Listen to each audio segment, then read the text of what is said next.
Fala galera, beleza? Bem-vindos ao canal O Gerador de Riqueza, Felipe aqui. Espero que todos vocês estejam muito bem, né? Nesse que foi aí o último pregão do mês de junho, então vem aí o mês de julho. Um mês que é um pouco mais fraco, né? Pensando em dividendos, mas que deve ter alguns anúncios. Falaremos sobre o MDI de julho, dividendos também aberto e o que ficar de olho pensando em agosto, que é um mês mais forte. Além disso, CEMIG chama atenção e Vale dispara no curto prazo. Então, aí, após chegar a negociar abaixo dos R$ 60, Vale fechou hoje acima dos 62 novamente. E CEMIG, né? Essas novas quedas chamou a atenção, possível federalização voltando a ser discutida, faremos sobre isso. Então, indo para o nosso vídeo, o que nós tivemos hoje, né? Fala do presidente Lula em relação a questões fiscais, né? E o mercado iniciou com uma alta de mais de 1%. Depois das falas do presidente, nós tivemos boas quedas, não no sentido de grandes oportunidades para aposta, na minha avaliação, tá? Pode surgir melhores oportunidades no decorrer agora de julho, tá? Então é sobre isso que iremos falar também, maneira inteligente de você olhar para tudo isso. Fazenda estuda mudar lei de responsabilidade fiscal para reduzir gasto da saúde, tá? Então, aí, ideia seria mudar o conceito de receita corrente líquida, reduzindo a base de cálculo para o piso constitucional da saúde. Então, aí, né, as estimativas dessa mudança. E o presidente falou sobre isso, né, que ele, né, busca, nesse sentido, meios para evitar, né, aí, não investir, deixar de investir em alguns setores essenciais. Para ele, um dos setores, né, que poderia passar por isso uma das formas de arrecadar mais é através da taxação de grandes banqueiros. Então, basicamente, foi essa a fala do presidente. Sobre o pregão, né, o mercado não reagiu muito bem à fala, então encerrou a semana aí positiva, mas hoje esse pregão em queda, tá? Vale nos 62, 1% de alta, BB Seguros os 32,93 com dividendos em aberto. Então ontem eu fiz aportes, hoje, né, bem lembrado que tivemos também dividendos do Banco do Brasil. Semin 3 no 5,19, alta de 0,78%. CEMIG, né, uma nova queda, ontem já teve queda, hoje nova queda, abaixo dos R$ 10, 9,84 as ações preferenciais. Irani nos 8,47, alta de 0,83. Transmissão Paulista nos 26,26.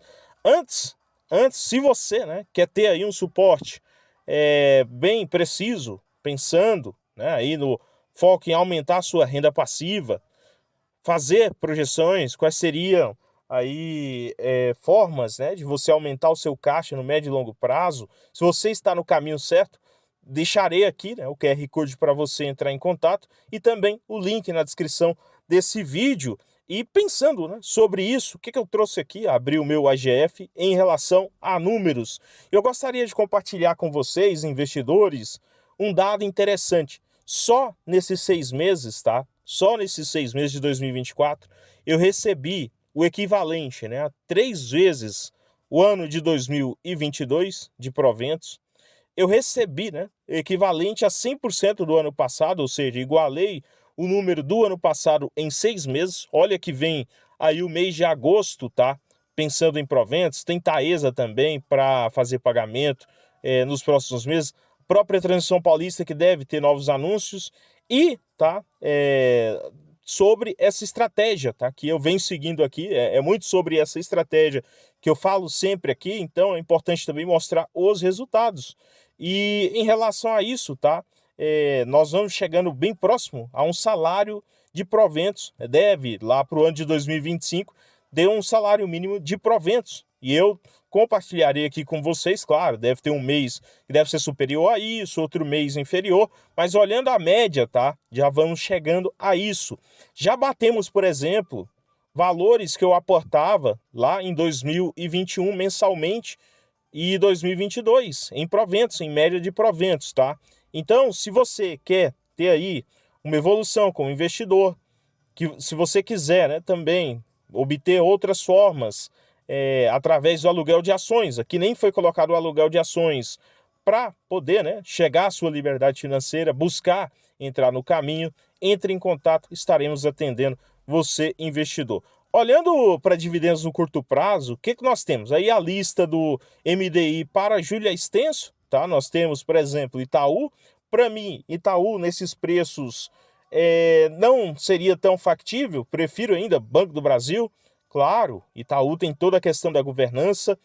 SLC Agrícola, interessante, um papel interessante, mas tem que saber comprar.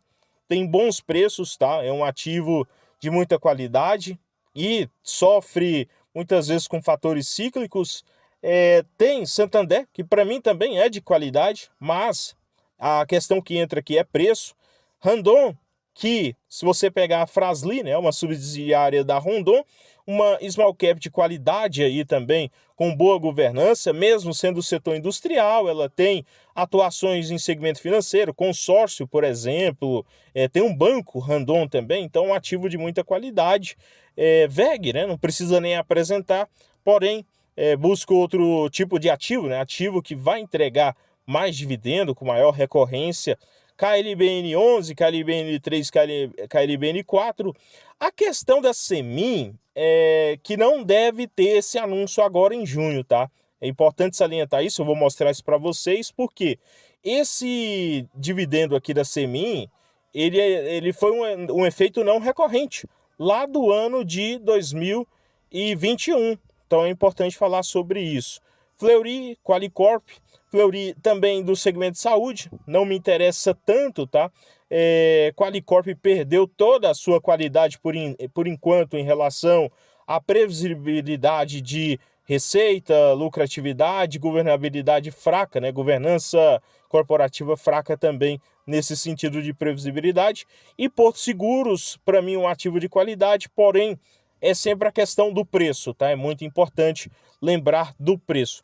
Sobre BB Seguros, é importante lembrar, né, nos 32,93, que o papel, né, tem aí dividendo em aberto para agosto. Então, você, né, que eu vou esperar chegar agosto, eu tô com um pouco de caixa, presta atenção, você pode estar tomando uma decisão precipitada com, por exemplo, o ativo podendo entregar um preço bom agora e não tão bom assim chegando próximo dos dividendos. 32,93 deve entregar aí um pouco mais de 1,37 ou aproximadamente 1,40 por ação, datas a serem anunciadas lá no dia 5 de agosto, mas, né, como eu falei, é importante já ir pensando no papel daqui até lá, tá? E olhando, né, para minério de ferro, na semana teve bons dados da China, estímulo imobiliário, logo, né, isso refletiu em Semin, tá, alta de 0,78 hoje, acima dos R$ 5. E aqui eu vou demonstrar, lá no ano de 2021, houve um dividendo não recorrente.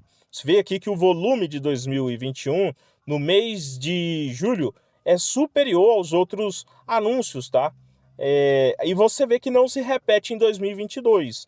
Muito menos em 2023, anúncio no mês aí de julho, tá? Mas, olhando, você tem claramente ali no mês de dezembro, né? No mês de novembro, dezembro, 2 meses que o ativo consegue entregar um bom dividendo para o seu acionista, tá? Então, dividendos praticamente semestrais, olhando a periodicidade, praticamente semestrais. Pensando em Vale, no 62,22, no 60 ficou bem claro que seria ali uma boa oportunidade momentânea, tá? Acho que isso, com essa alta recente, claro, podemos ter novas correções, 1%. É importante lembrar, né, que Vale, ela tem o anúncio normalmente no mês de agosto, tá? E é um dos melhores meses de dividendos para Vale e também deve ter anúncios lá no mês de novembro e dezembro. É importante salientar sobre isso. Por último, sobre CEMIG, o que voltou à tona? A questão do Estado de Minas Gerais, né, dever para a União Federativa, ou seja, para o governo federal, né, basicamente, e queda de 1,49%. Qual que é o grande medo? volta a ser o grande medo a questão da federalização. Então o mercado precificou isso novamente mesmo, CEMIG e Copasa, né, aí sendo bem claro em relação não ter nada em aberto, né, o presidente também falou sobre isso, o acordo deve sair em até 15 dias. Já o Rodrigo Pacheco, que é aí do Senado, né, o presidente do Senado, o que você tem? Você tem a questão que ele diz que não há, né, especulação de que não acontecerá, ou seja, pode ou não acontecer, fiquem abertos. Mas, nesse caso, né, tem que ser pago, né, tem que chegar a uma renegociação ou tem que ser pago. E o mercado precificou isso, novamente em CEMIG. Eu gosto de Copasa, para mim, entre Sanepar e Copasa, são dois ativos de qualidade, inclusive Sanepar, né, tem aí uma bolada para pagar em proventos, quase a metade no seu valor de mercado deve ser pago em dividendos nos próximos anos, eu não vou falar próximos meses, porque você não tem ainda a periodicidade definida, tá? Mas são ativos que entram assim no radar, ativos para levar para o longo prazo. Então, pessoal, o vídeo não representa uma recomendação de compra ou venda de ativos. No mais, inscreva-se, compartilhe, curta, comente a sua opinião. Desejo a todos aí um excelente final de semana, bons aportes e até o próximo vídeo.